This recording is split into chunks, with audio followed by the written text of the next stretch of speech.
Welcome to another edition of Jive Time Turkeys. I'm at Time Turkeys on Twitter, at Jive Time Turkeys on Instagram and YouTube. Thank you for checking us out on both platforms. And in this episode, I'm joined by Peace. It's Dre, the sideline guy. Just want to spread love and peace and understanding to all my Black brothers out there going through the struggle. And all love. And sisters. Definitely sisters. Yeah, no question. Nothing like It's yo Greasy Graham back there. Cleveland's finest. Still a Browns fan. The NFL is a corrupt enterprise. I've been supporting them this long. I ain't gonna stop now. All right, what's up, y'all? Star Life Daniels reporting live from the Star Life penthouse. Indeed. So starting off, we're starting the NFL, which seem to have news like constantly, like they really are 24/7, 365. So Bruce Arians stepped down yesterday as head coach of the Tampa Bay Buccaneers. Well, he stepped down, but moved up into the front office. I forget the actual position.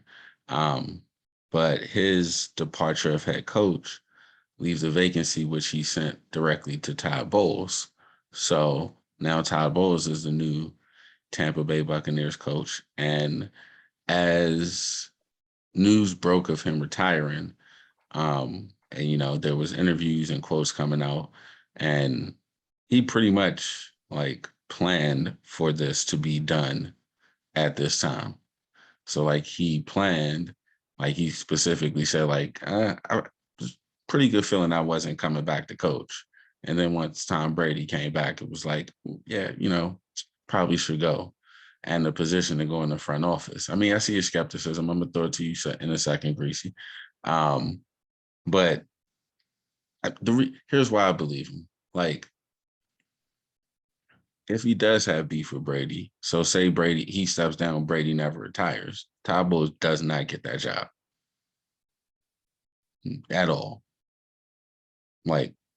No way. So he's definitely right. When he said in the article, if I leave, there will be 30 other people coming for it, and I lose control of who comes next. And all these coaches are now out of a job. And so I do think waiting till now when everyone is hired and the hiring cycle is done to leave them no choice but to promote from within is true. And his track record has been, he's pushed the envelope on assistant hirings at every stop he's been at. So I tend to give him more credit than most when he says, yeah, I waited till all this was done to ensure that Bowles would get, I'd keep the staff and Bowles would just move up. So Greasy, I turn it over to you. Your thoughts?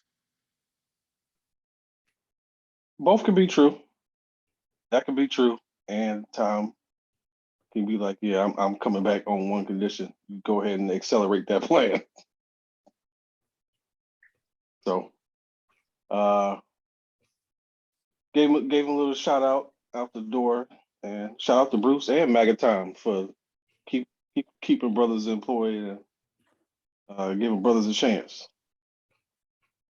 So Greasy, what? Because you raised the fact that before this happened, you in the production team meeting, you said that he was gonna get fired when he came back, and I was like, what? So because Brady was trying to go to Miami. Brady already in Florida, already won a Super Bowl, and he still tried to go to Miami. But I felt that was more like to get back at Bill. I'm trying to play them twice a year. That's part of it. But they've been talking about him and Bruce Arians beefing for the last 2 years. Okay, I wasn't familiar with that, so that's why they've been beefing. They've been butting heads. I think that comes with the territory with Bruce Arians. Has there been a quarterback who he hasn't beefed with? Tom just got up from under Belichick. He too old for this. He ain't got time for this no more. Why are you talking to me like that, man? I'm 40. How old is he? 45? But at the same time, I mean, he met Tom halfway. You don't need to coach me hard no more. Out the playbook. Yeah, they took certain routes out the playbook. That don't come for cheap. We don't throw out routes no more. Like you don't they throw. stopped throwing out routes. Yeah. Tom Understood. Brady couldn't throw an out route. Understood. So like, But he's hey still man, Tom Brady. if we cutting this whole thing out the playbook, you could take a little bit of post game when you play bad. Because if we being honest, he was playing bad. It wasn't like he was being called out for nothing. He was playing Absolutely. bad. Yes. So But he's still Tom Brady, man. I see why there is beef, but I wasn't like, yeah, Arians is in the wrong here. Like, nah, he's just being who he is. Like, he's hard on his quarterbacks. So I'll fall back on that because that'd be a lot to ask Bruce to just change his whole persona and his whole approach. So I Bringing will this fall noodle back on ass that. arm down here, you can't even throw it out right. What? Nigga, play better. Play better. Like, But he so, did have to. Bruce can't be so stubborn to where he can't cater the whole offense to time. He can't expect Tom to be throwing downfield the whole game. So you knew what you was getting with that old man. Did he want him? Like before? Like did they want each other? Or was it kind of like, I guess? I doubt Bruce said, I guess. I think Tom wanted to go to Miami. He wanted him. Okay. Tom wanted to go to the best position to win because he knew whoever wins first would win the split. But wasn't he in Miami when Flores was there? Like, wasn't he on the boat? Yeah, he was on the boat, but did he get released or did he got traded, right? He got released. Tom Brady? He was a free agent. Only because they were he didn't resign. That was the last year. Yeah. Last year of his contract. It was something, but he was not extended. He did not sign an extension. That's what happened. Yeah. So I don't think he wanted to go to Miami either. As much as he wanted to have Bill, I don't think he wanted to go Miami and create a ruckus. Like Tua's there. Like who was the quarterback before Tom Brady got to Tampa Bay? I don't even fucking know. Jameis. No, Jameis was gone. No, Jameis was there the year before. Yeah, but coming into that season, had they not got Tom Brady, who was going to be their quarterback? That's what I mean. They'd already let Jameis go. Blaine Gabbert. Right. So, like, going there, they had the most talent. I think he was like, all right, I'll go to Tampa Bay. I'll do some winning. You heard on the shop when he was like, so y'all gonna stick with that mother effer? Like he was talking about Ryan Fitzpatrick in Miami. Because Tua wasn't starting yet. But didn't they get rid of Ryan Fitzpatrick? He was in DC, wasn't he? No, he was in DC last year. 2 years ago, he was in Miami. Tom Brady's for because Heine. Did he start like 3-1 or something? Then he got benched for Tua. He thought the team was his. I thought that was San Francisco. Honestly, I thought it was too. Until until the lawsuit with Flores. When people connected the dots, it was like, oh, that's who Brady was talking about. Because Ross had him on the boat, and Flores didn't feel comfortable with that. Yeah, I think that's isn't Flores a Belichick guy? Yeah, but not really because Belichick out here texting the wrong people. Yeah, I don't know. I don't think he would. I think it would make a ton more sense for him to be criticized of Fitzpatrick than Garoppolo. Yeah, it was Fitzpatrick. If we're talking about going to the Super Bowl, the media, based on if you Google it, the media that comes out with Fitzpatrick, he was the one. Yeah, and it kind of makes more sense if you're talking about him wanting to go to Miami this offseason too. And him just not caring, want to get them cracks at Bill. He's still petty. Yeah. But if you don't win, you go 2-0 against Bill, but Bill goes to the playoffs. He doesn't win the PR battle. He doesn't win in the media. Bill didn't go to the playoffs either. No, he didn't. I don't think he wanted to go to Miami thinking they weren't going to win the division. But that's what I'm saying. If we look at the teams, San Fran is a better team than Miami. Yeah, Tampa was San too. Fran is never committed to Jimmy G. They've never been But wait, committed but to that. what aspect are you talking about? You talking from the aspect of him talking about Ryan Fitzpatrick versus talking about Jimmy G, or you talking about this in general? You talking You about talking winning? about you, huh? You talking about best chance to win? But that's what I'm saying. Like, even if you put Tom Brady in Miami, they're not instant contenders. You put Tom Brady on San Fran, they're instant contenders. And he ended up choosing the best team. So No, what we I'm agree. saying is, No, I don't think if you we're look not at, arguing that though. We're not arguing that. but agree. so that's what I'm saying. I still think it's about Jimmy G because San Fran has never been committed to Jimmy G, and Tom Brady's from that area. And so if you put it out there, a filler to San Fran, like, yo, I'm interested in coming in, and they rebuff you like, we're good, we got our quarterback. You're not But going. it, No, no, understood. no. That's what I Yeah, thought we were too up until recently. Like right, yeah, all the media is saying it was Miami. right. Yeah, we're with you. We thought so too. No, I Until the get the Miami. Miami piece happening. I just don't think he would have that level of ire for like, Why not? because to me, it's like, why are you begging to go to Miami? To play against Miami, Belichick. South Beach, and Huh? you get to beat Bill. Yeah. The same reason why he wants to go. Apparently, the same reason why he wants to go now. Like it's And Miami, if you remember, Now he's a, Miami was that bad. They were overachieving with Flores. They had the cupboard was empty, and Flores was still pulling everything out of them. and plus dominoes fall when you get Tom. So it's not like yeah. it's not And just you get Tom, it's Tom- Tom plus You Gronk. get time and in then- Miami, you getting some free agents. Yeah.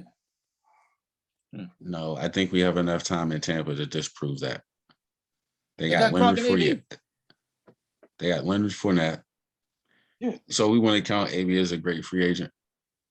Tom and AB It helped. for a Super Bowl run. Out of Gronk it. and AB. And Gronk. I guess. With Gronk. I'm like, But Tampa Bay really didn't need to sign a lot of free agents because it was a regular loaded. roster. Yeah, They loaded. were I already get there. it.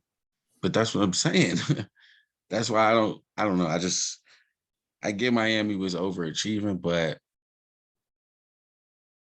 it All right, seemed as if he wanted to go Flores to a loaded Flores- squad, a squad that was just needed the That's what quarterback. I think. I think he wanted to go to a loaded squad. I think he wanted to make it as easy as And possible. Miami doesn't fit that. well, real quick Even though, with just the overachieving. but So I get the I agree- boat and all that shit. I agree with you saying, but I think that it's like kind of it's all tied in together. The mindset of not pulling the trigger on a Tom Brady would have a response, what the fuck are y'all doing? But that same mindset won't give you a strong team. You see what I'm saying? So the same ownership or viewpoint that says, no, we're not gonna deal with Tom Brady, which would piss him off, will also be the same type of people that have a quote unquote average roster. So it all cycles in one. But if you get him, then obviously you want to win, so you're gonna affect and change that roster. But it kind of Right. I get that part from the Miami side. I'm talking about from Tom Brady. Like Tom Brady knows what's a winning roster and what isn't. And let's say we put 3 teams in front of him. Which team is the best? Where does Miami land in those teams? Not one, not 2. Alphonse, again, I agree with you, but you're speaking from your perspective. Yeah. If Tom Brady thinks he's the reason why the Patriots are the Patriots and they're the big bully, once I leave the building, y'all ain't the same no more. So no matter where, no? Yes, I agree. But what I'm saying is if he's in that mindset of I want to be better than the Patriots, you want to go to the best squad to win. That's what the question is, who can win without the other? Miami doesn't give you that shot to win, no matter how big your ego is. Because if your ego's that big as well, you're not adding the extra part. I think it still would have been a playoff team. It was a solid team, but here's the key, but we can't really debate. We don't know what would happen. If he goes there, there's other dominoes that fall. It's like, I'm not just coming by myself. I'm bringing, because he's going to bring the people he thinks he could. If Tom Brady's he's a GOAT quarterback, right? So we know he looks at the roster. Look, if I'm going to join that team, you're going to need these pieces. And if they would have locked him in, those dominoes may have fallen. If Tom Brady goes to the Dolphins, you're getting Gronk. Yeah, and that's it. No, I mean, and you AB. Okay, AB was not a lock to come to Tampa Bay. And AB is not everybody's cup of tea. I don't think we could. Okay, how does that not prove the point though?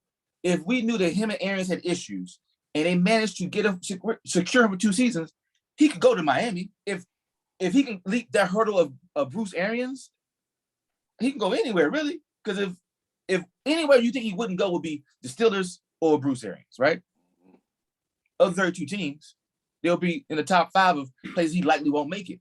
But he actually went because largely in part of Tom. So I don't think we can view it as just if Tom Brady goes there, playoff team. Like, nah, Tom Brady plus who he needs to make it a winning team, they'll do. But again, the aspect that makes you want to balk at Tom Brady is what's going to piss Tom Brady off and make those comments. And I think it's more likely it was Miami than San Fran, because San Fran didn't have any plans. It doesn't look like. If it was San Fran, then like that just like, damn, Tom Brady, why you punching down? Like punching down on Ryan Fitzpatrick? Yeah, like I mean, you picking Ryan Fitzpatrick over Tom Brady? Over Jimmy G? But was it Fitzpatrick? I don't think it was Fitzpatrick that he was talking about, honestly. Who do you think it was? I don't know. I just don't think it was Fitzpatrick. I'm just looking from the Miami standpoint because the two seasons ago, Tua started off as the quarterback, right? He was the starting quarterback. Then he got hurt. Fitzpatrick. Nah, it was Tua. Then Tua got hurt, and Fitzpatrick came in and started winning. So this kind of brings me to when Flores was like they wanted to lose because they were winning and they put Tua back in. Kind of, I'm thinking to tank games or to like the owner wanted Tua to play. One, he was the young quarterback that they just spent the draft pick on. Fitzpatrick's not the future, but Fitzpatrick is winning, and we're not going anywhere. We might as well get Tua his sea legs and get a good draft pick. That's why I don't think he was talking about Fitzpatrick, like you're going to keep Fitzpatrick. It wasn't Fitzpatrick because Fitzpatrick wasn't in their plans because last year he was gone. You see what I'm saying? According to Joe Shad of Palm Beach Post, the prominent quarterback was none other than Ryan Fitzpatrick.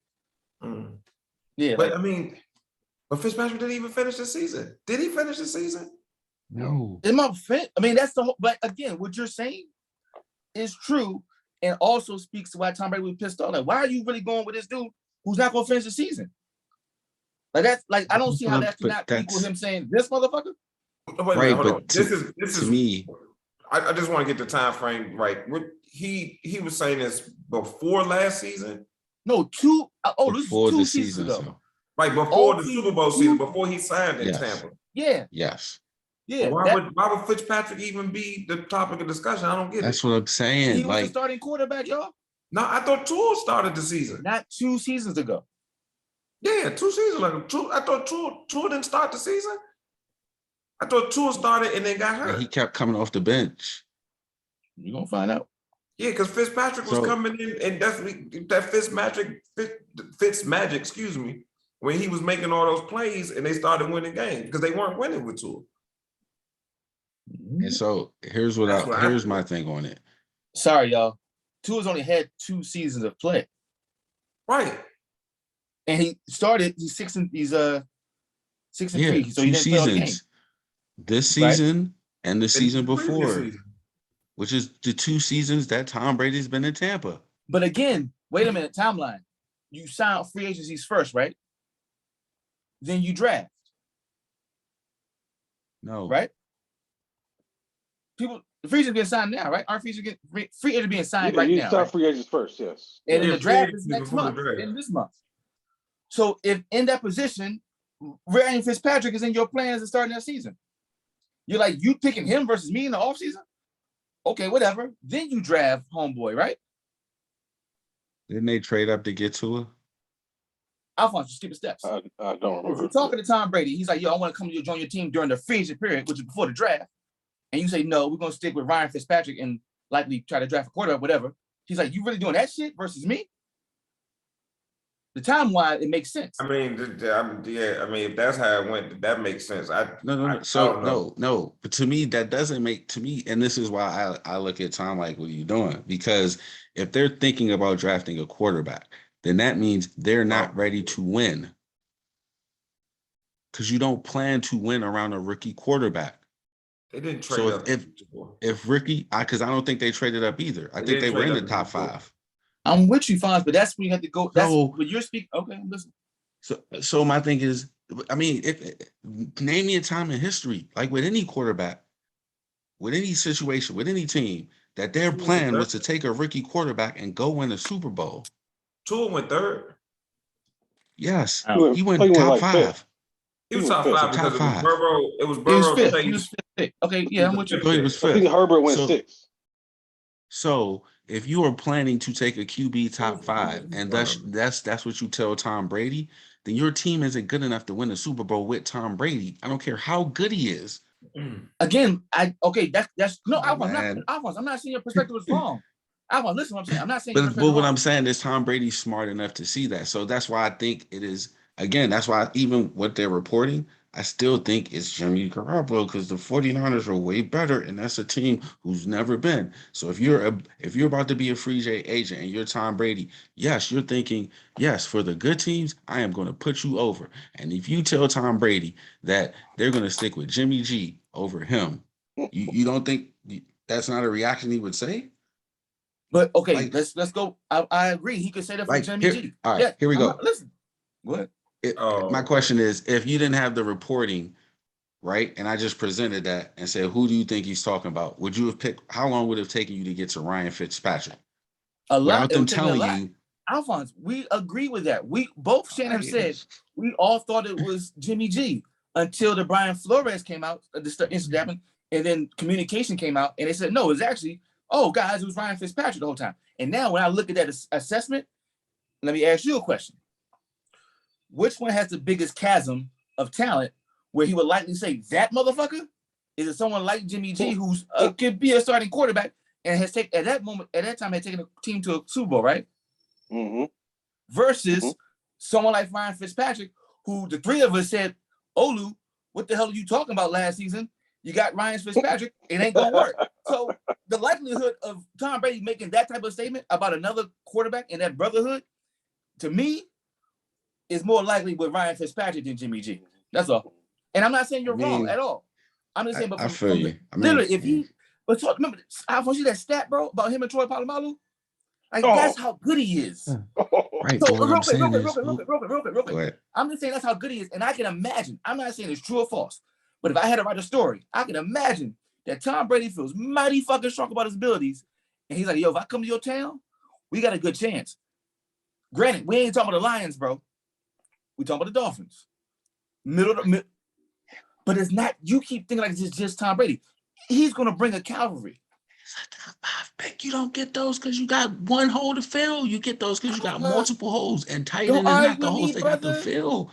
Also, here's what I wanted to say. Here's what I wanted to say real quick. I'm backing out. I'm just saying it's a white man's ego. I can't. I feel you on that. But also Jimmy G was his backup. So I could also see him saying that by a cat who he know already because he's been his backup. And we agree. We thought that was the case. I'm saying we agree. Yeah. All the reporting is saying it was Fitzpatrick though. Yeah, ended up being Fitzpatrick. So I'm ready to move on. I'm sorry. My vote's Yeah, nah. We could go to Todd Bowles, and now Todd Bowles been getting another shot at head coaching. So we can check that off. No longer under the Jets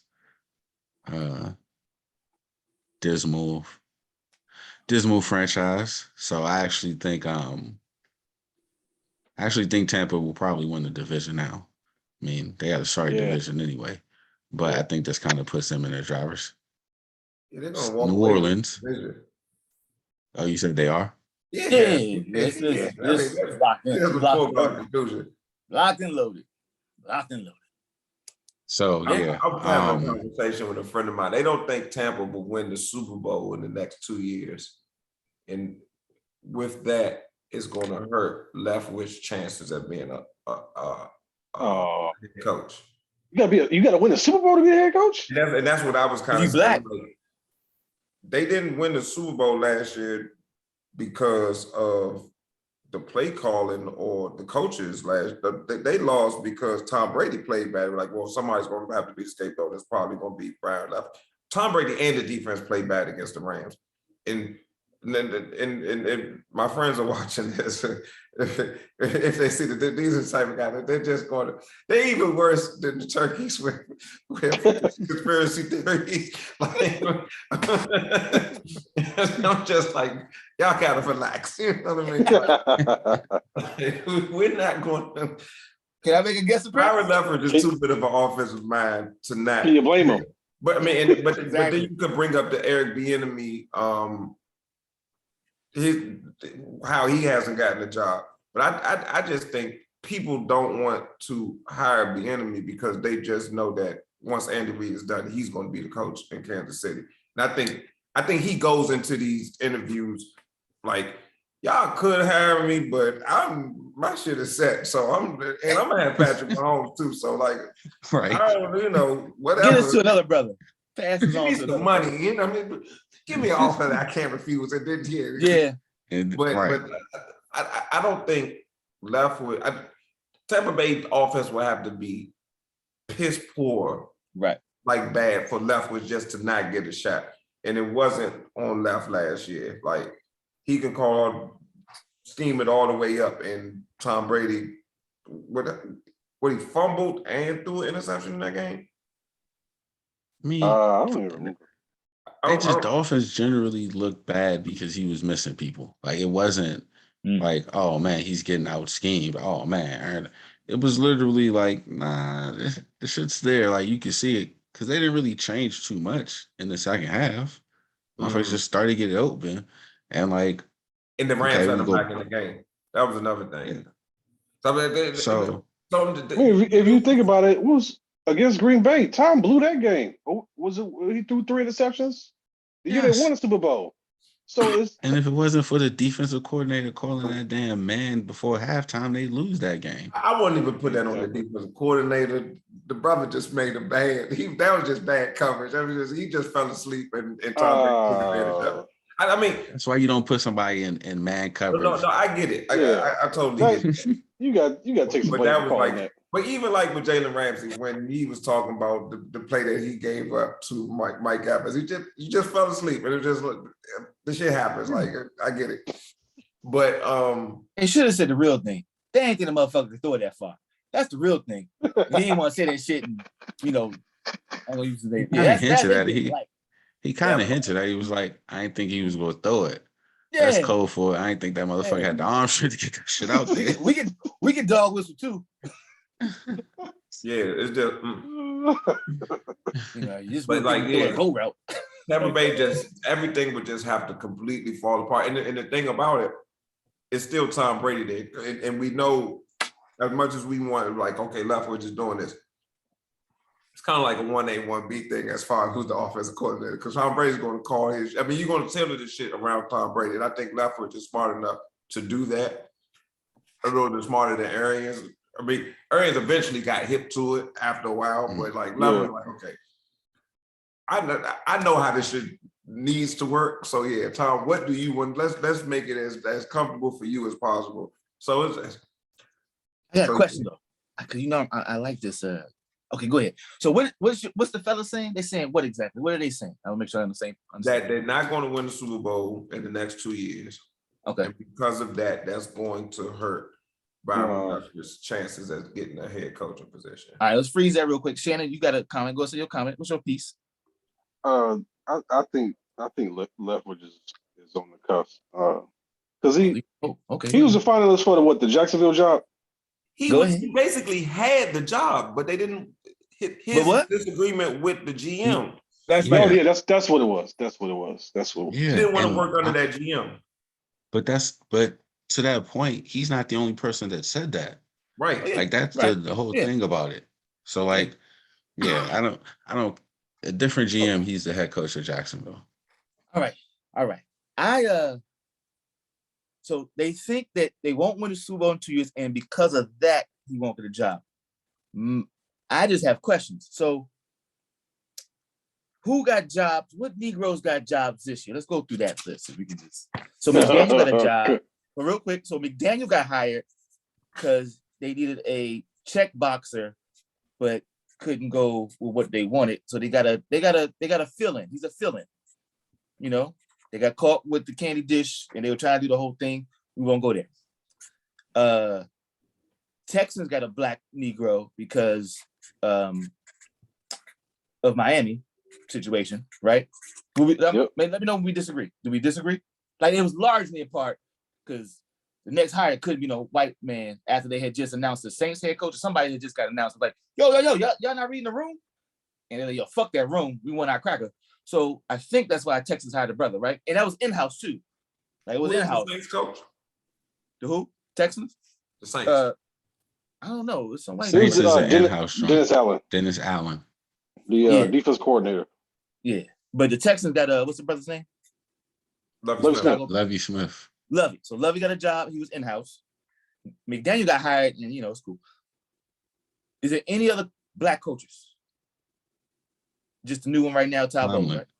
Tomlin, yeah, he Hall of Fame. So that's you got to be Michael Jordan of the shit to get a job. And then Todd Bowles. So in my assessment, I think we're forgetting. Who? No, I think that's it. No, that's right. That's everybody. Yeah. Tomlin, McDaniel, Lovie, and now Todd Bowles, right? Mm-hmm. All right, bear with me. I don't think Leftwich will get a job unless he do the whole, well, he can't do it now because Todd Bowles got a position. But because if you're telling me these 4 coaches, none of them were hired in the traditional format. Mm. So we have yet to see a recent example of a black head coach being hired in the normal fashion. So we say Tomlin wasn't a normal fashion. I mean, Tomlin is, but he's a Hall of Fame coach. So it's like he's like in a different strata. Like he's in a different strata of the head coach. I mean, when he first got hired. I get it. I said recently. Yeah, definitely Tomlin. So you tell me the last three black coaches. Say Tomlin wasn't hired normal either because he was just a Rooney interview. He blew the doors off. Even I'm not saying normal is with Rooney rule, is saying that format. So I don't have confidence as a black coach getting a job unless it's of an extreme situation as like the Dolphins or the Texans. And I think we need to either be appalled or applaud what Arians just did. Because it's kind of sad and pathetic. No, wait. No, I think it's on the downswing. But because like Todd Bowles, he got hired in a year with the Jets when like 6 or 7 people got hired. So it was him, it was Wilkes in Arizona. Todd Bowles, he was the head coach of the Jets. It's not his first head coaching job. Right, I know. You said when there was with 6 or 7 black folks? Wilkes, yeah. What was and Joseph? Joseph. Yeah, Vance Joseph, the dude in Denver. So who like was the coach in Denver? Denver was Joseph. Van Joseph, but I know it was somebody. He's right in the city. Can't remember the name. So it wasn't a black coach in San Diego.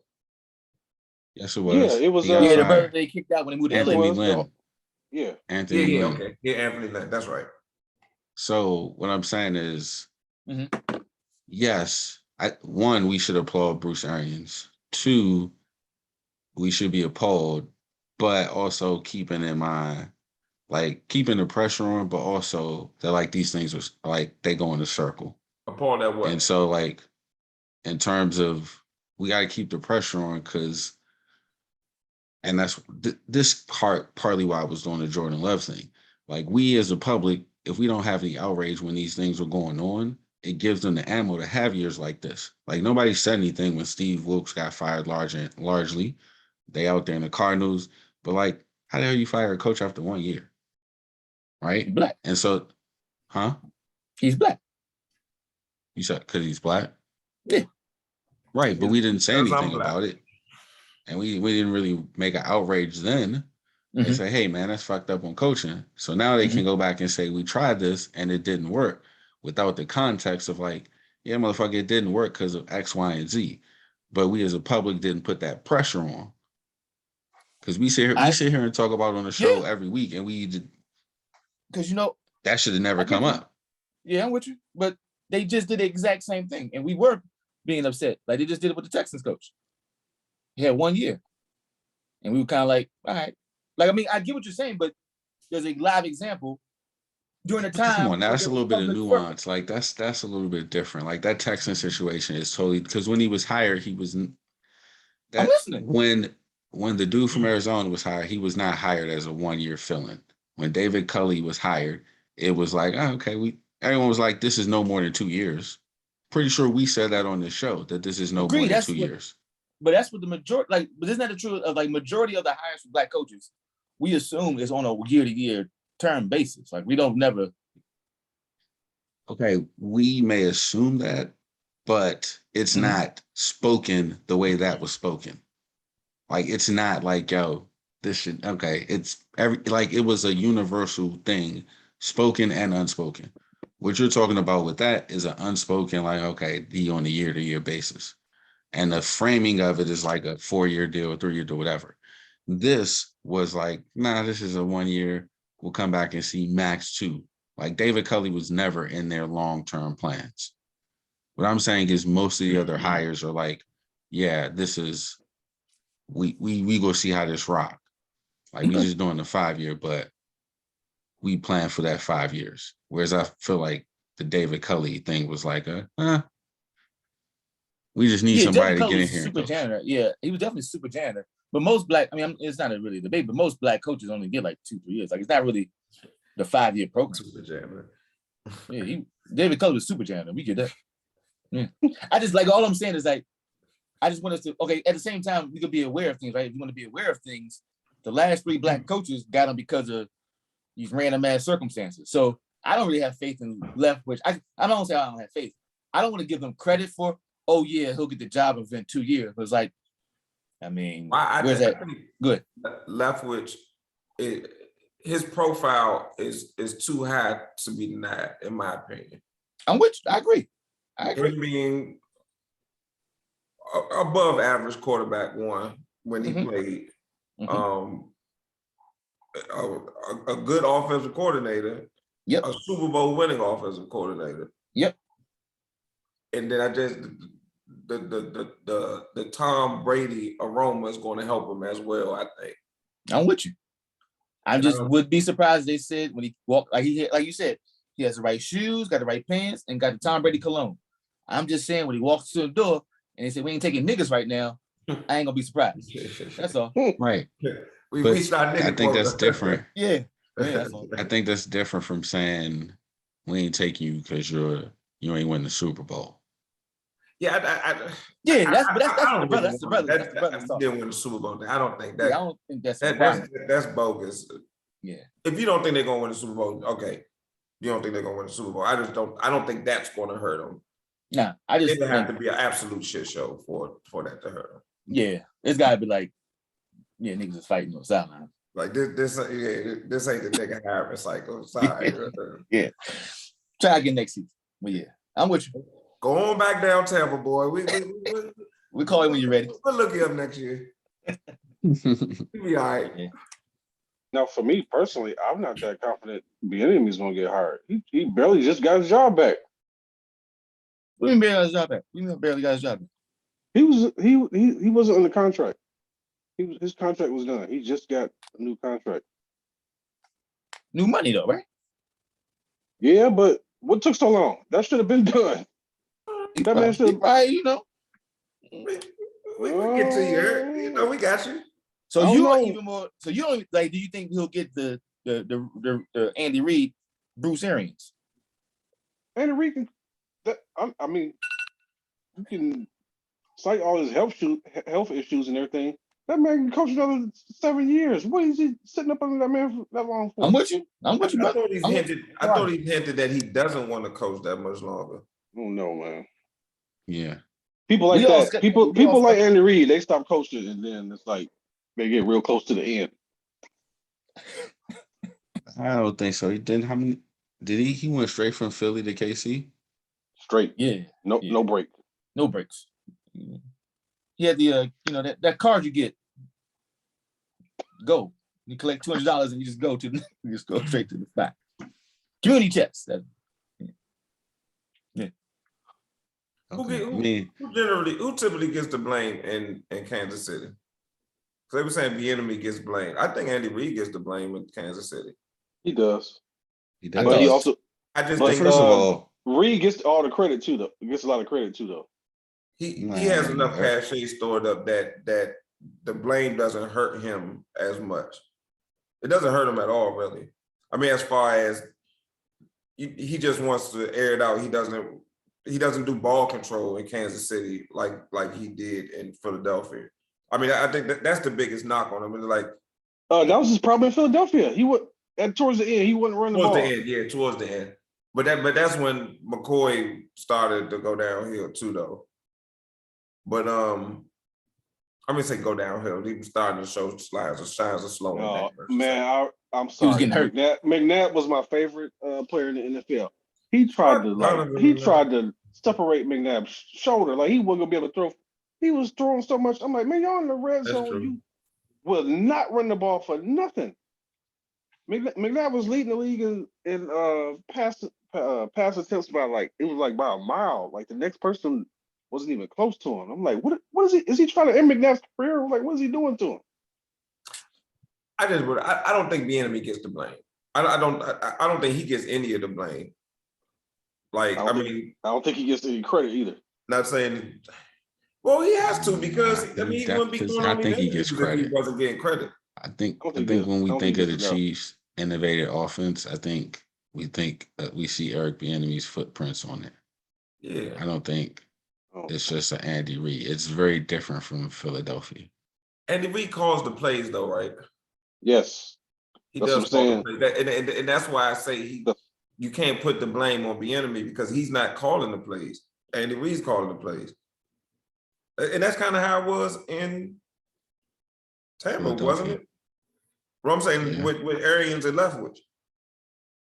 Leftwich wasn't calling plays? I thought Leftwich called.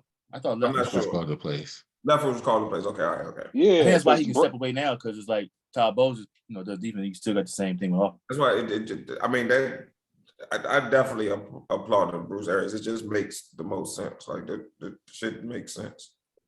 So you got essentially two offensive coordinators, and Bowles' defense is like already just like go upstairs, and I'm just going to reap the benefits. Like, hello. You remember Brady got in trouble for going to somebody, he thought it was Leftwich's house. It was somebody else's house. Yeah. During that's when COVID first popped off. They just walked up to a stranger house like, hey man, you can't just be rolling up in people's houses unannounced. I thought you was Byron. My bad. Wrong Negro house. My bad. Yeah, I got two on the block. Shit. It up. I just knew for sure.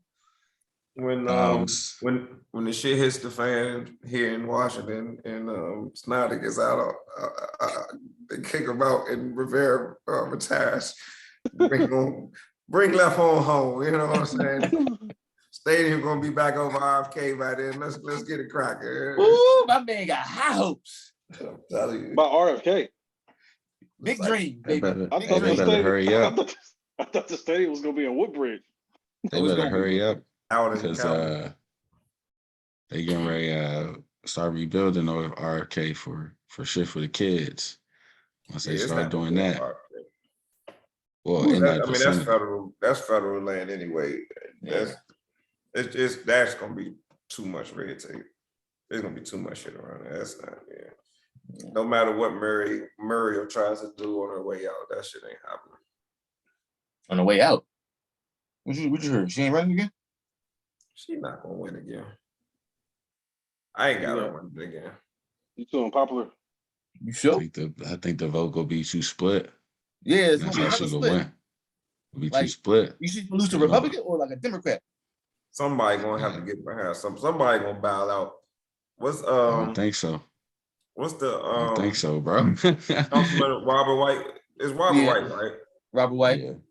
Yeah, I think Red and Trayon gonna have to see the writing on the wall to get behind Robert White eventually. They're gonna have to. I don't think they will. Trayon not ready. That's my man, but he's not ready. I think that's fair, but I don't think he's gonna see it that way. I got a question. Do you think he want to do that? What if he does that in a plot and it fails? So now she knows they gotta. It's like I don't know. Hey, yeah, I'll watch though. I'm gonna watch the sitcom or the dramedy. Yeah, I don't know. Muriel got to go. And I say that as a DC employee, I'm probably cutting myself off. whatever. Yeah, I don't know. yeah, but Do the string pullers want to go? They saying she's doing a good job. That's all. Man, I'm not sure how. Gotta have mighty strong people population for that one. it's good for us.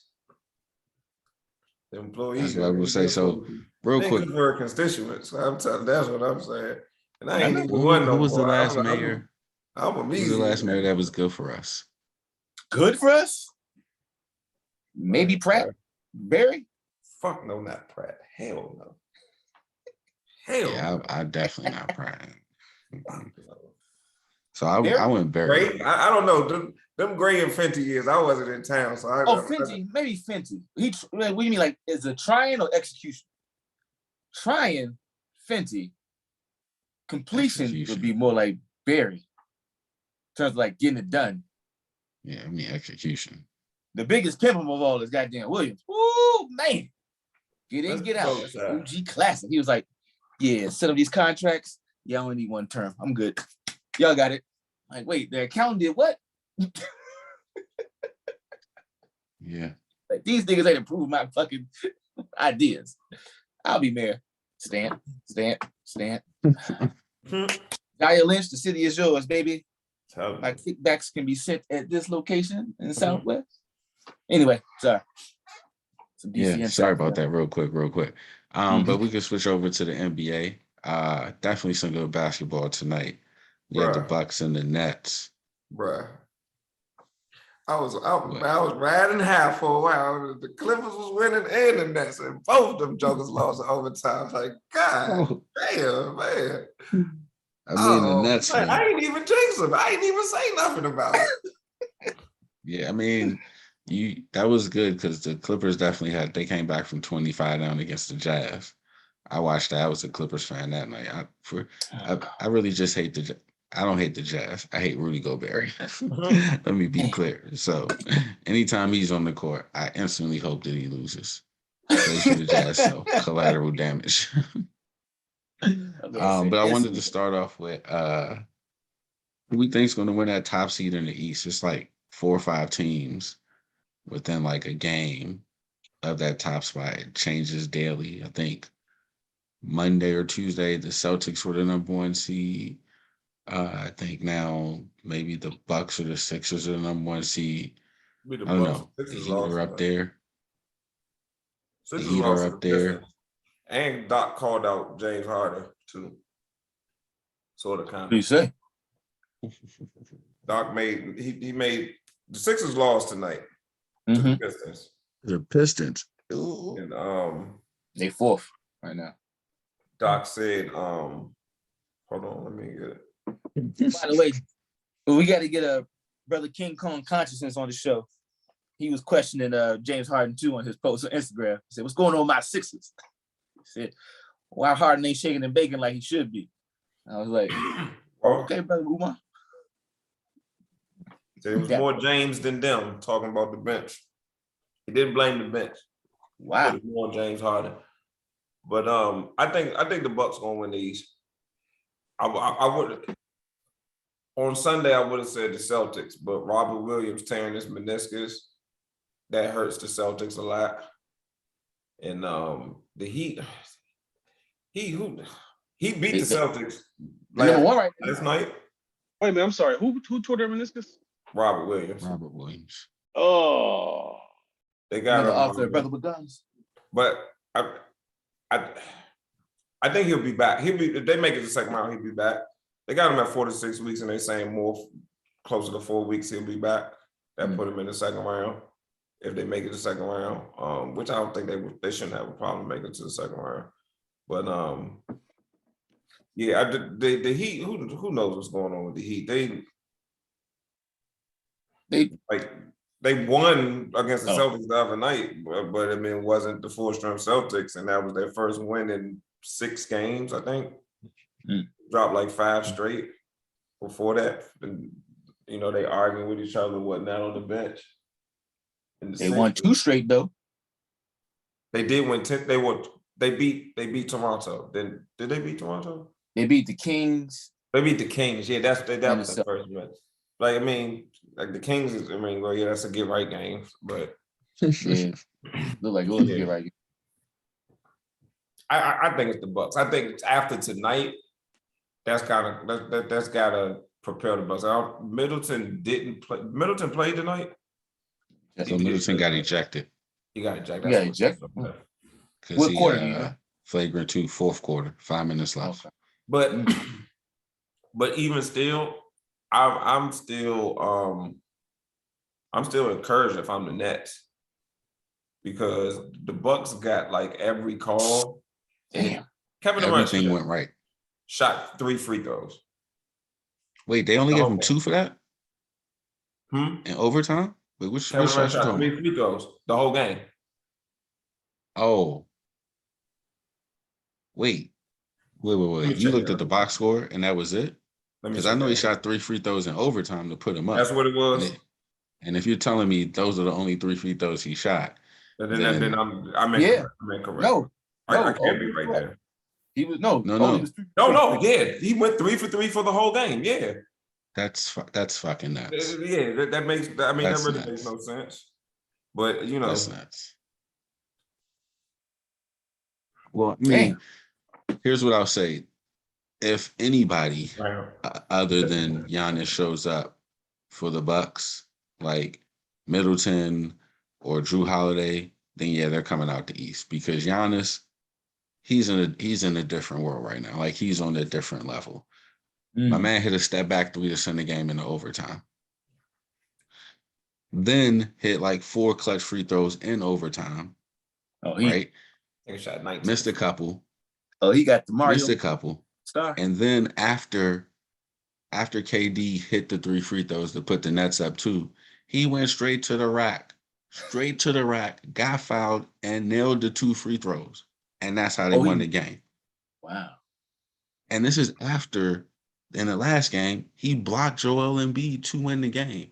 He is just like, he's not the type of player to do it alone just because like it's not in him. So he just needs somebody else who like go get a bucket consistently and not be scared of the moment.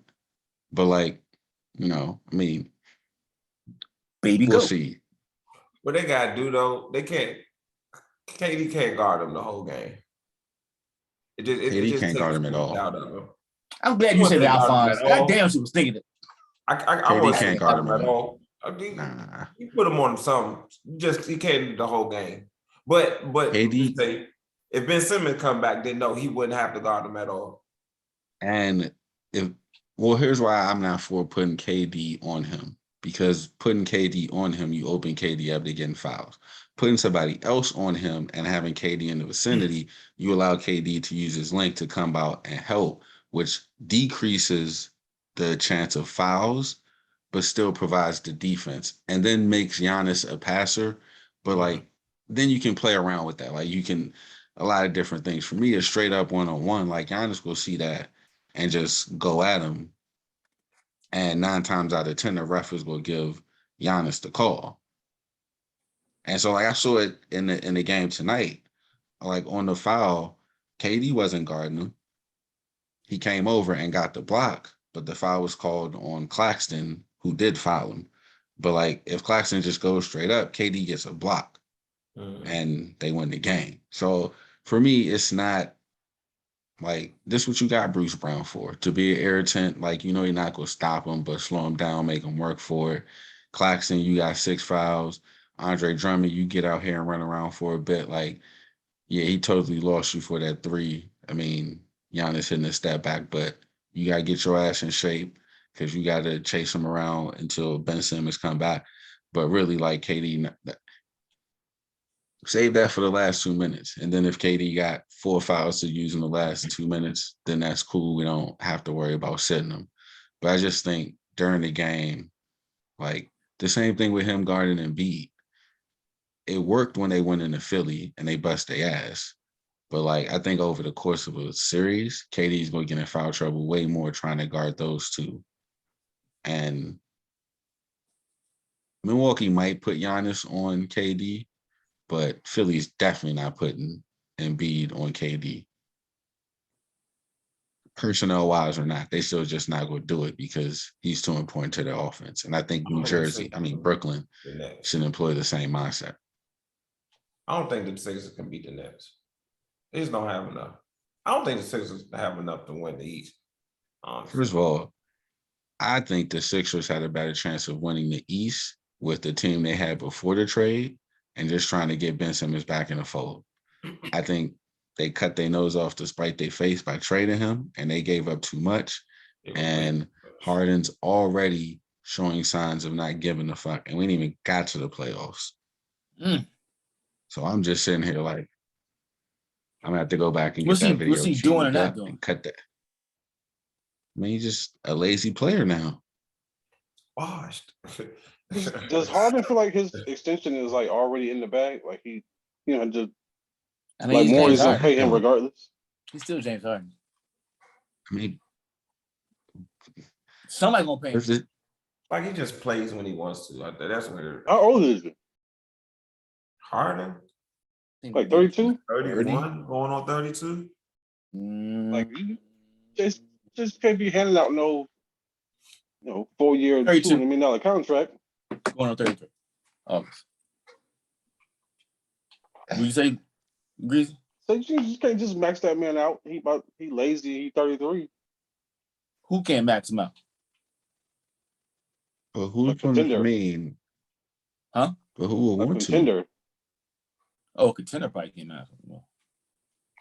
But that's the thing, but that's the problem. Didn't he say he wanted to be like he got to win a title? Wasn't that his reason for leaving Brooklyn? Wasn't that his reason to go into Brooklyn?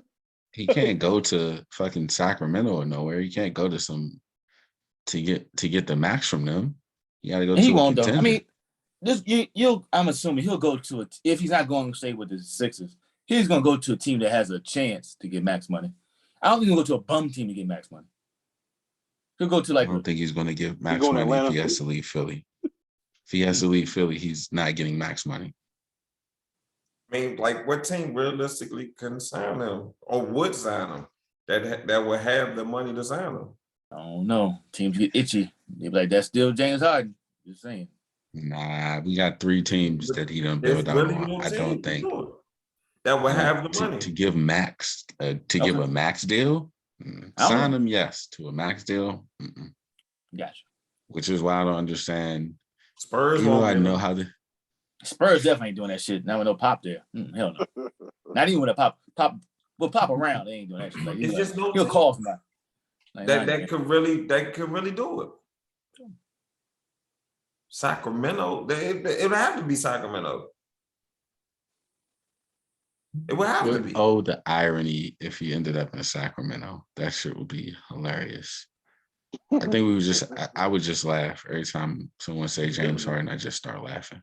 You talking about him coming out with the fat suit shit? Like if the Wizards don't sign Brad and they give Harden Brad's money, I hope y'all they couldn't get away with bringing James Harden here. They could. They damn sure could get away with it. For a max deal? No. Oh, well, I mean, we're having with Gilbert. I don't see. I mean, which is exactly why they wouldn't be able to just sell that shit. Could do it. Why? It worked. What? The max deal with Gilbert? It wouldn't be the super max. It'll be significantly less than what they paid would be paying Brad. It's still he wouldn't get a $200 million contract here.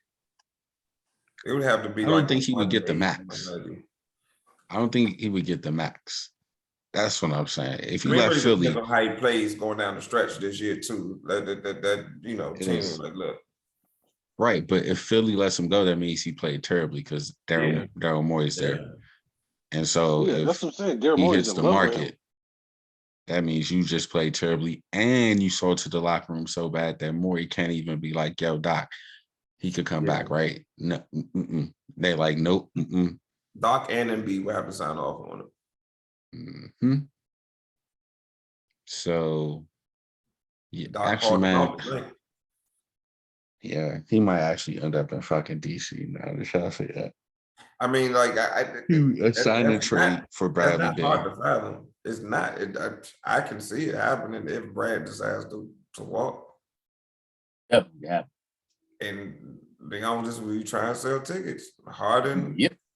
Porzingis, and Kuzma. And Rui. Who? Whoever they signed. Oh, Rui. I thought you said Rui signed. Hachimura. Gotcha. That's my man. Yeah. Rui's been playing well lately too. Well, I'll use that playing well because we talk about a team that's not playing well. The Golden State Warriors, I think they're like 1-5 in their last 6. Some of it is to be expected as they're still without Steph Curry. Oh, okay. Yeah, I'm not really. It's like, damn, the Warriors been losing, but wait a minute, Steph hasn't been playing, so Yeah. And before that, well, Draymond wasn't playing, and they're like, and Iguodala just came back, and Clay's still trying to get back. They've been playing all the young guys, and it's like Wiseman isn't playing. Wiseman's not Is he coming hurt? back. He done. They shut him down. It's just, I That's guess. the second year? The question is their window closed? I don't think their window's closed though. They lost Like, to the full-strength Suns the other night. Like in 2 points. In like the last minute. I mean, they 4 points. 4 points. 2 they points were on in 2 the points. game. I mean, that was a good game. You know what I mean? And they weren't at full strength. A team that I would not be worried about is the Warriors at this point in time. Right. You know, they're like, nah. I wouldn't. I don't think their window's closed. Now, a team whose window's definitely closed, the Lakers. I still get they're losing tonight. So I mean, that door is slamming shut. The movie ain't over till the credits roll.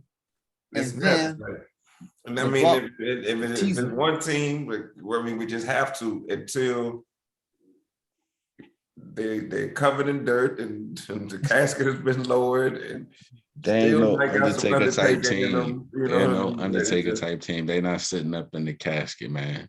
Until we're getting ready to do the eulogy. Yeah. If 80 show up tomorrow, 80 and LeBron show up tomorrow night. But they're going to need help though. They got some help last night with the Spurs beating. Who did Spurs beat?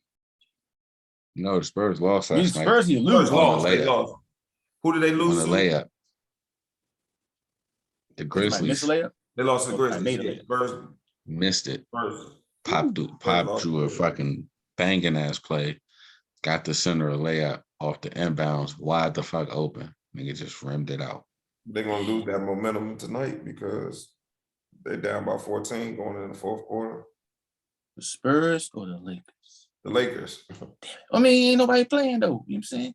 The target is every game. They can't afford to lose. They really can't afford to lose. No matter who playing. I take my cues from the media. The media said Friday. I won't worry about Friday. All right. Okay. No, what you know? I'm saying Friday is like the point of no return. That shit don't work tomorrow. I don't think it's a matter of if. When they lose tonight. No, tonight they're gonna lose. Who they play tomorrow? Do they play the Mavericks tomorrow? I thought they played the Mavericks the other day. They played the Mavericks the other night, didn't they? Yes, I know. I think they play the Mavericks again. They do play the Mavericks one more time, I think. Yeah. So when they lose tomorrow, no, they because don't play the Pelicans tomorrow. That's why I was like, the Pelicans tomorrow, and both those the Pelicans need their game just as much as the Lakers. So Pelicans already beat them once in the past 2 weeks. They got some. They not making the playoffs, man. Every one of those teams. It ain't over. It ain't over. They go. All right, so here we go. They got the Nuggets twice. They got the Suns, the Warriors. And who making more money? They do have the Thunder. They do have the Thunder left. To cook up something. They've lost to twice this year already. I get it. But LeBron James, baby, and the NBA box office. Wait till it's over, then it's over. That's what, wait till it's over, but it's you know. It ain't that far. Get extra. Like if KD can only get 3 free throws, LeBron can get 30. Just saying. It ain't that far from being over. That's all. Yeah, I'm real optimistic. This shit's over. No. I have zero. We've already had playoffs. We've already had playoffs without LeBron. We could do that shit again. I am being very. Last year they was gone by the second round. I have zero optimism. I have 2% optimism. I'm only at a 24. But I mean, even the playoff, even getting into the play-in, it's still like, I mean, AD is coming back tomorrow, but I mean, well, it's not guaranteed. We don't know. We've seen only one's coming back from injury before. I mean, we just went through this last year. I mean, this is the exact same thing. 6 weeks ago. What you mean? We just went through this 6 weeks ago. He was coming back from the injury. Play-in, okay, they make it. Let's say they make it out to play it. Then the first round, Yeah. It's all about making the play. That's all it is. Just making the play. That's all that matters. You just need a couple of days of TV time with LeBron. That's all. You need a couple of days of TV time. That's all we asking.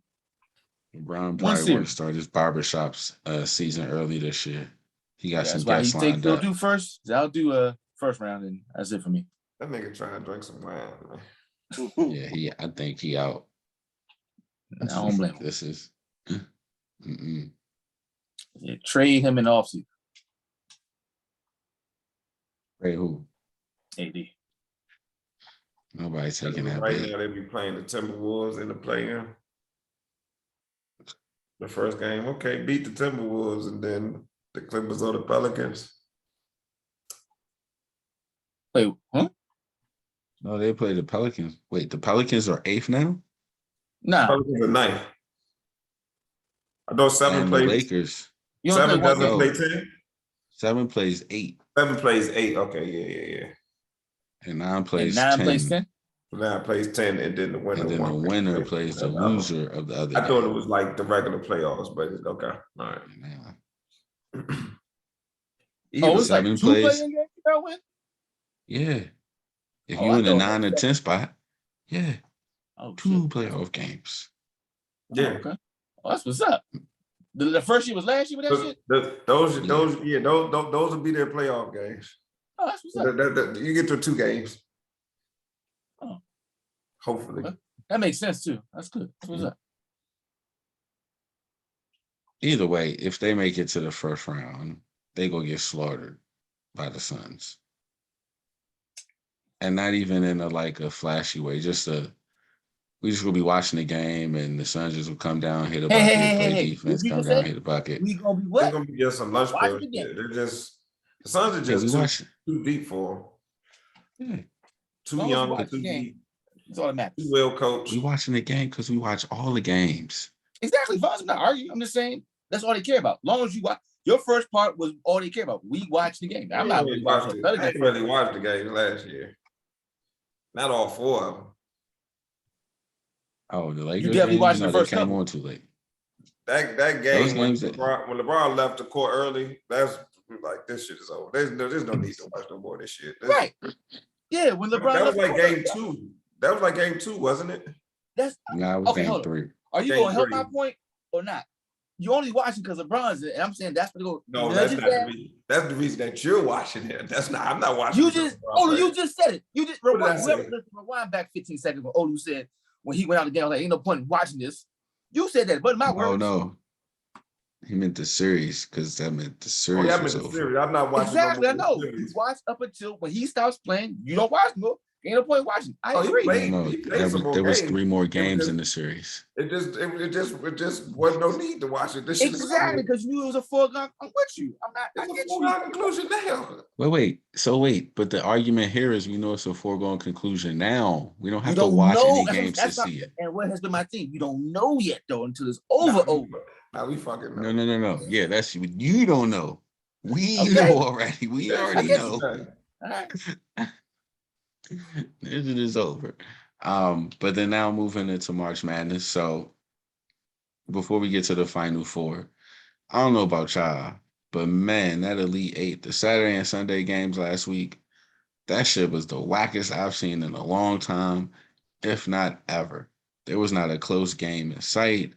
Everything was double digits. And I mean double digits, not like, oh, it's a close game. And then they hit like 6 free throws at the end of the game and suddenly it's a 10-point game. I mean, like, games were in control from the beginning. I think the closest we got was like Michigan pushing up on Villanova.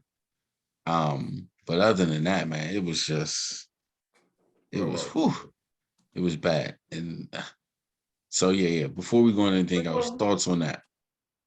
Well, no, Houston Villanova was a good game. It just wasn't a lot of scoring. Houston Villanova kind of there was some tense moments. Villanova was pretty much in Houston just control. couldn't hit any shots in that the last couple of minutes. Yeah, because they used all their energy coming back to make the game close again. I guess. They tried. So like, if any of the games, that was the game that was entertaining from from an objective standpoint, I guess, from an objective viewpoint. Fair, okay, fair, Well, fair. ain't none of them games to the sideline man to go watch them on his laptop. So I agree. I was like, this ain't like this at the St. Pete. I was like, Duke, Arkansas was as much as I don't like Duke, I like the way that they're playing right now. They're entertaining. They're an entertaining team to watch. Duke is. Just So, because it seems that they're meeting their preseason expectations at the right time. They're getting on track at the right time. I mean, yeah, because that game at Cameron, that you think, oh shit, Duke's gonna go out in the first round, second round, and now they're just like, shit, Duke might fuck around and win this shit. You know what I mean? I mean, it's set up for them to win, and that was the thing. The committee did them, did Coach K big solid. They set it out for them to make it to the Final Four, I think, and then they're getting some breaks. I think. I say they ain't getting no favors. The people who gave them favors, them boys they got to face on Saturday. They not beating Baylor. They not. Duke is not beating Baylor. I can see that. If Baylor completes the comeback and beats North Carolina, Baylor is in North Carolina spot, and that's who Duke will be playing. And Duke is not beating Baylor. But I thought Lou was saying they gave them favors on the way to the Final Four. Yeah, just. I mean, the other part of their bracket was pretty smooth, but like, they're not. Isn't it usually smooth? Like Duke is the money maker. They're draws. They have favorable draws. Yeah, because people watch them see them lose, so they know you tuning in. The farther they go, the better for the machine. That's what LeBron's making the first round. So yeah, but it's either set up for them to have a storybook ending, or they'll never ever live this down. If they lose, they have to win. North Carolina is in like they're playing with house money. That made fold that whole school up. Just put that whole school up. Just put the basketball program away. I'm not going to do. That might hurt them for a while. Wait, if they lose to North Carolina, it's over as a program. So here's the all right. No, I'm gonna set the scene for you. All right, this is their first time meeting ever in the NCAA tournament. Ever. Oh, okay. Ever. So you've never played your rival in the NCAA tournament. It's Coach K last season. That's what I think. And North Carolina. It's gonna hurt. It's the Final Four. North Carolina has already went in there and beat you on the last Coach K home game. So imagine your rival 8 miles down the road not only beat you in your last home game for your legendary coach, they beat you in the tournament to send you home from the Final Four. Yeah. You struggling on recruiting for a Bennett.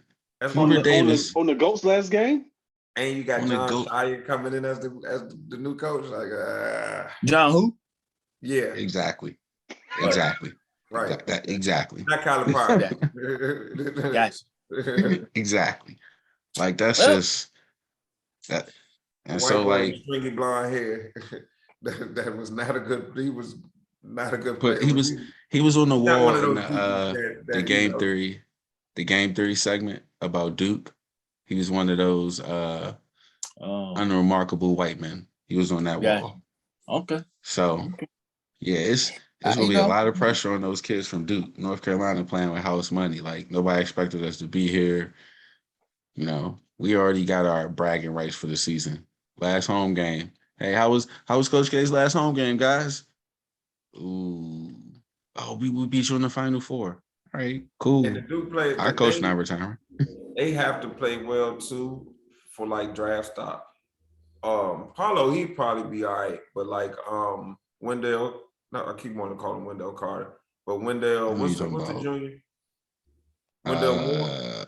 Yeah, Moore. Yeah, Wendell Moore Jr. and the center, Mark Griffin. Williams. Mark Williams. Yeah.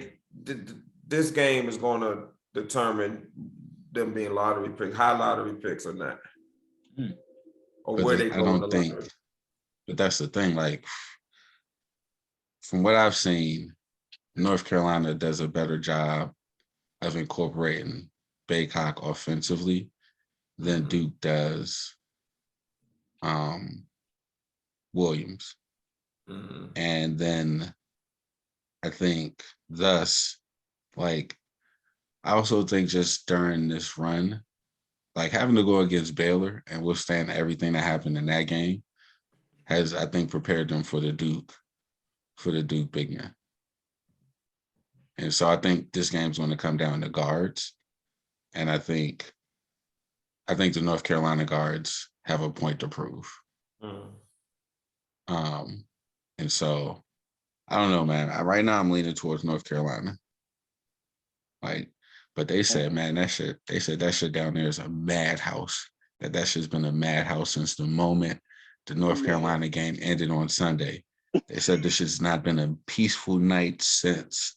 And I can only imagine how that shit is. Like, where is it? Is it in Indianapolis? They hope. No, the Final Four is in New Orleans. Oh my God, that's the madhouse you talking about? That place in the madhouse? It's going. No, I'm talking about North Carolina. So I can only imagine. Actually, around this time they're en route to New Orleans. So it's just been a crazy week there, because like you party all week and then it's like, oh, Friday, we heading down there. We find something. It's the front. We getting. Yeah. So the St. Peter's run ended, but it did. We're not even talking about Villanova, Kansas. So the Duke North Carolina aspect got us off track. I wanted to do the Cinderella. I mean, I think Villanova's gonna beat that ass. Personally, you think Villanova's gonna beat Kansas? I think with what's the homeboy name? Moore. Yeah. Justin Moore. With him going down, I think that's gonna hurt Villanova, because Jay Wright only plays 6 deep already. So I feel you. I totally feel you, but Kansas don't really got nobody that's really good. Like offensively, they got that dude. I don't know, mispronounce his name. Olabijo. I don't know. Apologies on the mispronunciation of the name, but they got him. He can go get a bucket. But everybody else, we got to run some motion offense. We got to get you. It is not. And I think defensively, Villanova's going to put them in a vice grip. I think they're going to make the game the way Villanova likes to play. And so they won't miss dude as much. Because they won't need, it's not going to be a track meet. It's not the Kansas team that could get up and down and put points on the board. And so I think the next game against Duke or North Carolina is where they'll miss him more, because they're going to have to get up and get down, especially against North Carolina. Like, they like to push the ball. So I don't know. That's my analysis of that game.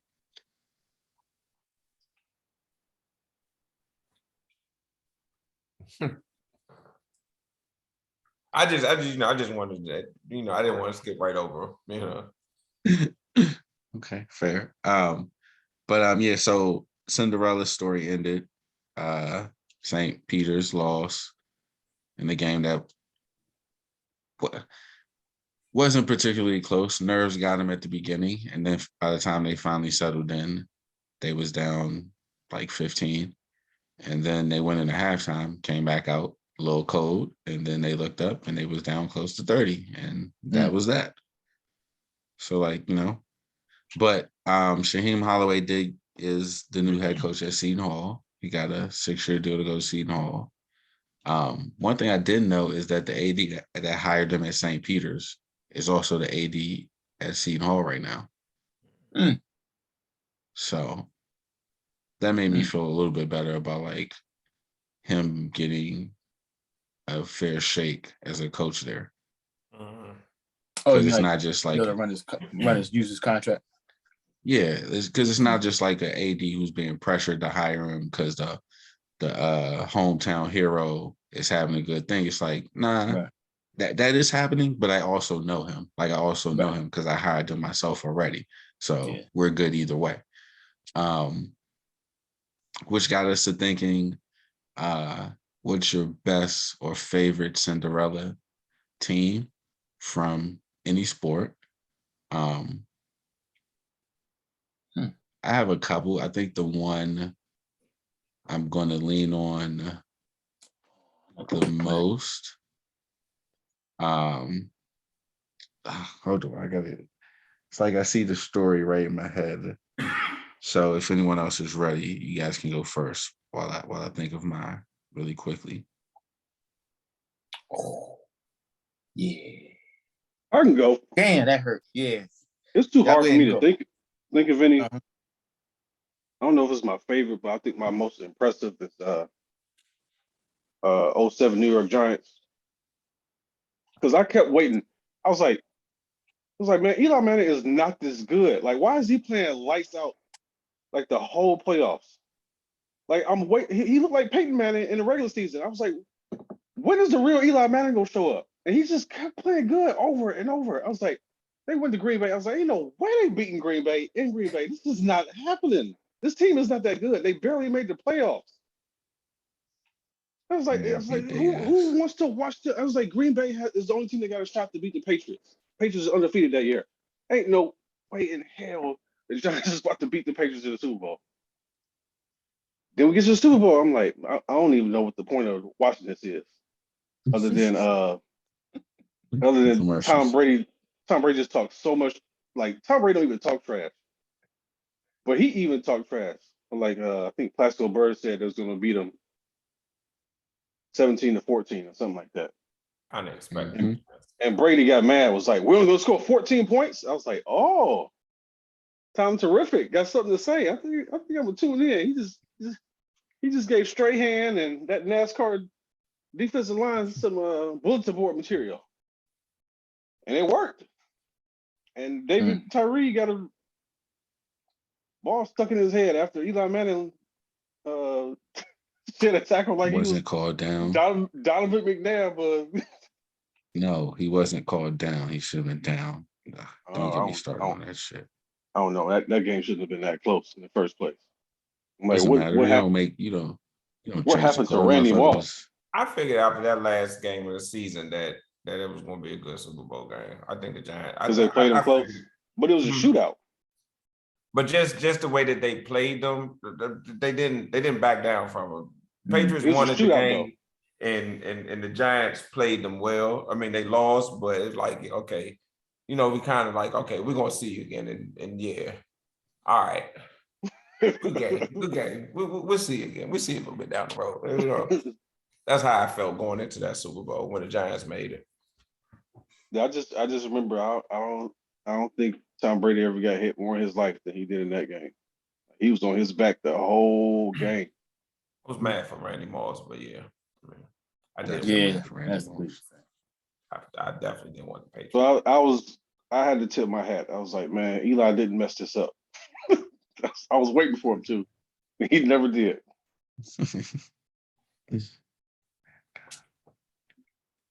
Olu? And that kind of like with the little brother, big brother thing, like he got something to say to Peyton as well. It's like, man, you talk all that trash all you want. Like, I beat Tom Brady. You ain't beat him. Yeah. Mine is the 2011 Dallas Mavericks. Y'all know it was a reason why I suggested this topic. Because that's what the Lakers long night. I mean, but all jokes aside, though. Long night. All jokes aside. Part two starting now. We're not gonna make this a blind spot because actually I'm talking about blind spot. How can it not be? I got a blind spot for y'all. But no, in a postseason run in which the Mavericks defeated the Kobe Bryant Lakers, Kevin Durant, Oklahoma City Thunder, and then the Heatles, it's just like that was they defeated the Spurs too. They didn't beat the Spurs because they played the Trailblazers in the first round. I think. Am I thinking the 07 year? You sure they didn't beat the Spurs? They beat the Blazers, the Lakers, and then Oklahoma City. I think you might be thinking what? Was it might be thinking 07. 06. That was 06. 06, yeah. 06 Mavericks, yeah. But it just, I mean, the teams that they went through, the defending champion Lakers, I mean, they were washed by that time. I mean, they were old. Like, they beat them soundly. Kevin Durant and them just weren't. Kevin Durant and them weren't ready. Yeah, that was the year before. And then how they came back against the Heat. I mean, it's just like that was just, nobody had them picked against the Heat, especially going down 2-1. It's just like, aside from everything that happened on the other side, the Mavericks handled their business. They did exactly what they needed to do. Dirk Nowitzki had an amazing his whole playoffs, but he just had an amazing run in the playoffs, and it's just like, yeah. And not to dwell on that, but then my other one easily Buster Douglas knocking out Mike Tyson. Oh, just like, I mean, and again, not talking about the other side, but Buster Douglas did what he had to do. I mean, it's like, it's not my fault that you partying it, Mike. I mean, you think this is that? I mean, that was, aside from Muhammad Ali, that first fight against Sonny Liston, I mean, that's probably one of the biggest upsets in boxing history. You can't say Ali was an upset, man. Well, you see how skilled he was. Well, I mean, because Buster Douglas. Oh yeah, I see what you said. Was never that good before or after. Like he came to box. Like he didn't come to fight. He came to box and he boxed him all. But that wasn't even Muhammad. That was Cassius Clay. I mean, it's just nobody expected, you know. Not expectations, yeah. Yeah. So yeah. Yeah, but I was young, but I just remember like thinking like, why can't Mike like touch him? Like why can't he hit him? I was actually asleep. I didn't even see the fight. Like it was a buddy of mine. That was like his birthday. That was his birthday. He had a sleepover. I was knocked out. I woke up and was like, yeah, Mike Tyson lost. I was like, really? No. Like, yeah. So now I'm getting warm fuzzies because my dad used to always take me to fight. So my dad's coworker always get to fight. We go over his house and watch it. And I'm looking at grown men and they all sitting there with their mouth open, like, what is happening? Like this is supposed to be over a long time ago. This ain't what we paid for. This is what supposed to happen. And it went long. Like Mike fights be over in 3 rounds. Like it was a problem. So I think for me, go ahead, Fonz. Go. So mine, I'm going to take it. For me, my Cinderella thing would have to be the Boise State. Joint when they went to the Fiesta Bowl and beat Oklahoma, because they had to go the whole season undefeated, and so just to build up and then like them actually finally winning, like that kind of like shattered like a glass ceiling for like mid-major schools, quote unquote, or smaller schools. That Bluefield got real popular after that game. Sure. So that was my Cinderella run, my favorite Cinderella run. Drake. I remember, did somebody propose like after they won? Running back after he scored the winning 2-point conversion. Oh man. I need to see that together. Yeah, exactly. Yeah, exactly. Man, I thought that. I was like, I'm not gonna say it though. Nah. Shit, we all got kids. We understand. Like, oh yeah, y'all still doing that shit? Yeah, that young, huh? All right. Good luck with that shit.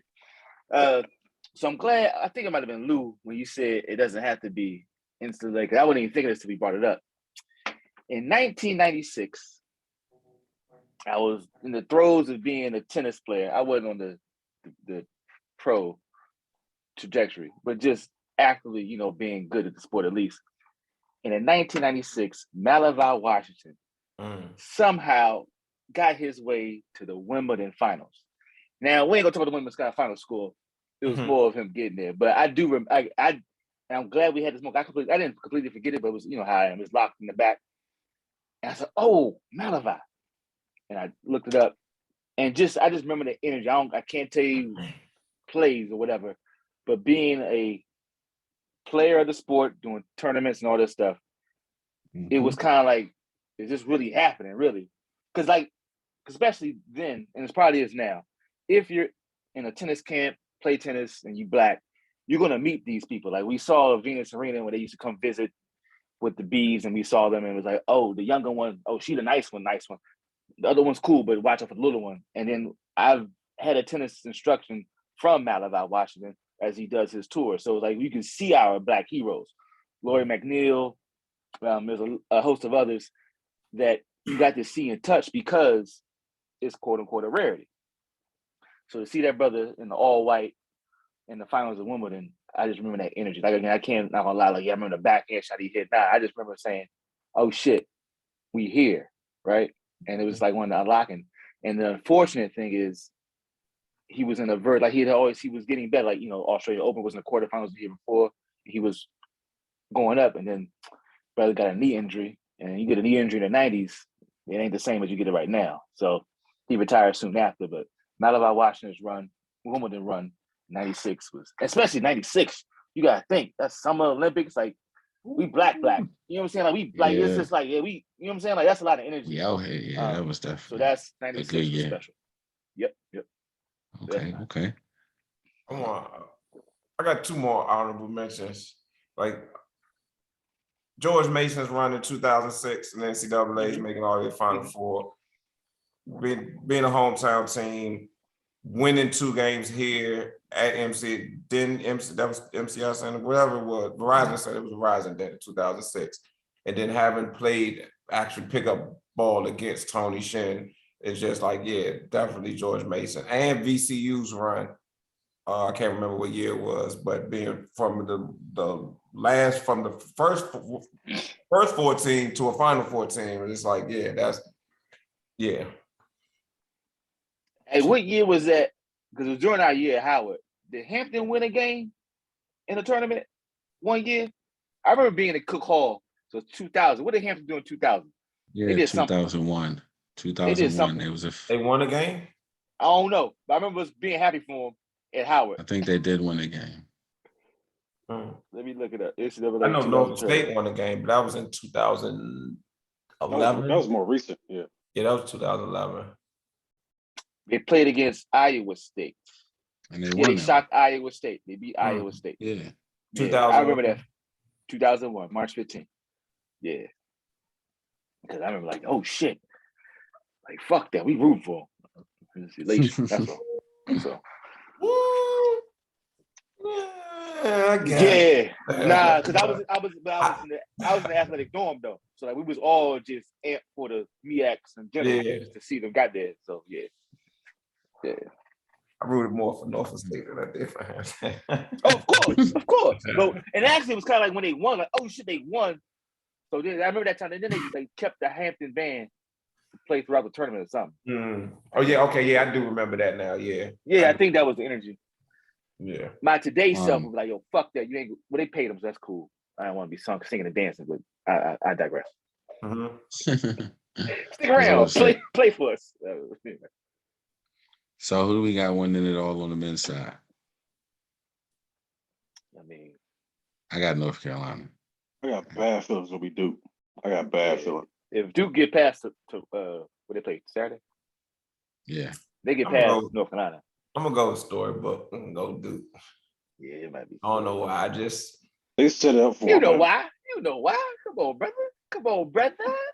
Because I would like to see North Carolina spoil this shit for Duke. Because like fuck Duke. Oh my God. I'd love to see it. Storybook. Just based off of that reaction when they had, what was it, 96 players at the last game? I would say that. Because one thing about NCAA, the tournament, the one shining moment is really the highlight of the whole thing to me, and I think that would be like one of the best one shining moments if Coach K, if they pull it off, it'd just be. Oh, I thought. Right, okay. It's corny. If North Carolina. Yeah, I thought that'd be kind of cool to watch them sad ass faces. But I get what you're saying, Lou. I get what you're saying. Yeah, you know, both sides of it. Both sides. Yeah. Both sides. At least we've seen Carolina have their heart ripped out. Yeah, so like, yeah. Man, was that the last hell of a game? Was that the last great game we've gotten in the NCAA title game? 2016, Chris Jenkins. That was the best. That was the last real good game. Yeah. Been that long? I know that. I don't know. Did Butler make it on like some? What was that Butler thing? Yeah, Butler had a run. They lost to Duke. What was that run? They lost the last shot type of shit or something like that. It was before that. Yeah, that was before that. That was before that. That was like 2011. What's my man name? Brad Stevens. No, not. Oh yeah, Brad Stevens. Yeah. Fuck Brad Stevens. I'm talking Sheldon Mack. Sheldon Mack. Yeah, I remember watching that game. Yeah, that was the game. Yeah, that was close. That was man. Oh man. Oh, I wanted Duke to lose that game. I tell you that much. Fuck yeah. But yeah, that Chris Jenkins shot and the highlight. It's not even a shot. It was Jay Wright's reaction to that to the shot. What did it for me? He was just like, man. I mean, what more can you ask for? That was just Chris Jenkins. Shout out to a homeboy. Yeah. I mean the video where they was showing different people the different like bars around like I want to say the world for the reactions. That shit gave me goosebumps. Like just the reactions, the shot going, you just feel the crowd just Texas. Yeah, because so I do think the winner of the Duke North Carolina game is going to win.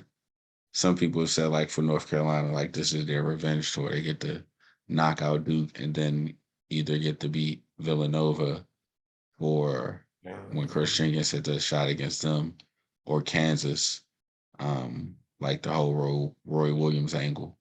So you get the storylines either way. Yeah. Got storylines either way. So I'm going with Carolina right now. Before we wrap up, I did want to give some shout out and some shine to the women's tournament.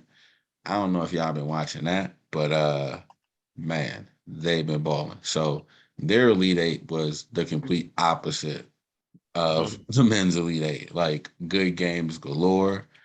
The motherfucking UConn NC State game. Bruh. That shit went into double overtime. And like not double overtime because they couldn't score buckets in the first overtime. Double overtime because they hit a three. NC State hit a three with somebody in their face with 0.5 seconds left. Like I'm talking about those type of shot makers. UConn prevailed. Paige Buchers is like somebody I want to say Carolyn Peck told the story like she saw Gino Auriemma, UConn's head coach, like the summer before Paige Buchers got there. He was like, yo, I got the next Diana Taurasi coming. And like, you say Diana Taurasi is like, after watching her for 2 years, and particularly this game on Monday, no, she's the next Diana Taurasi. So like, I don't know if you guys remember when we were like the WNBA finals and that was going on. And like, we were taping one night and like Taurasi was just taking over. Okay. Yeah. She just did that in the game in the second overtime. Like came out 3, bong, jumper, bong, bong, bong. Like scored like 9 of their last 11 points or some shit. Like, and just cold and smooth with it. Like, all right, they just hit a 3 to go up 1. Cool. Come down, set the pick, get my spot, bucket. And so they got a tough battle against Stanford, who eked out a victory as well. I forgot who they beat, but they're the defending champion. So that's one South side of the Carolina still in bracket. it? Sorry, Who? South Carolina. Yeah, I'm about to get the other Okay, side of the I bracket was got asking, I know South it's- Carolina and Don Staley, and they're going against Louisville, who edged out Michigan. So, like, I mean, it's going to be some hell of a games. This is Friday night, tomorrow night. So, yeah, Friday night, because they play Friday, Sunday. The men do Saturday, Monday. Saturday, Monday. Okay. So, I mean, for that one, I'm a fan. So, I'm fanning out picking UConn. I actually think South Carolina is going to win it. I think Aaliyah Boston is on a mission. I think Don Staley's on the mission to get Aaliyah Boston one. And I just hope the guards stay loose. Like, stay loose. If the guards get tight, then it might get a little dicey. But if the guards stay loose, then even if they beat UConn, even if they face UConn, I do think they have a good chance of beating them. UConn's not as deep this year. And Beckers is not 100%. Like, she might be at like hurt? 80, but she hurt her knee earlier in the season, had surgery, all that. So she's not at 100% yet. And so I think that would be enough. But I picked UConn in my women's bracket, so we'll see. Yeah, okay. I gotta check it out. I probably watch. Yeah. What's it? Friday? Tomorrow they play? Yeah. Oh, it'll be on the game. It should be on the TV. And it should be on ESPN because that's who's broadcasting it, and they got the exclusive rights, so should definitely be able to be streamed as well. No, I'm saying tomorrow we out. Oh yeah. Oh, then it'll definitely be on it'll be on the TVs though. It's gonna be on. So that was it for me for the rundown. That's all I had. Anybody got anything else? All right, so feeling good about Carson Wentz though.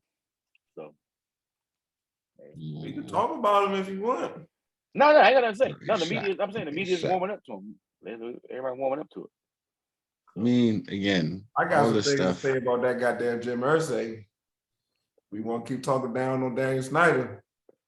Jim Irsay been hating for no reason because everybody else been hyping up Carson Wentz. So look, we gonna see. Let's just hope he's healthy and they can put some good pieces around him. That's what I say.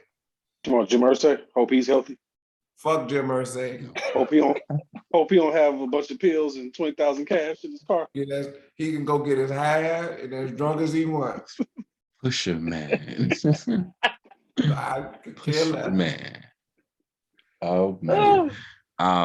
But by this time next week, we'll have a new NCAA champion. We'll have the playoff picture a little bit, clearer.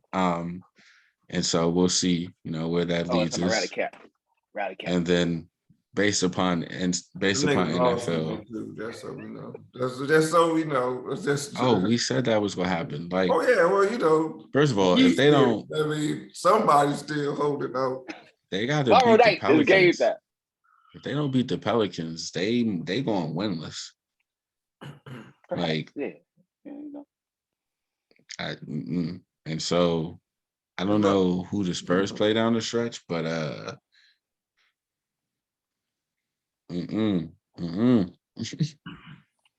Whole lot of it's not looking good for them. It's not looking good. So we'll have updates on that. But thank you for rocking with us. Always a pleasure. So rate us, review us where you listen to your podcast on YouTube. And until next time, peace. Peace.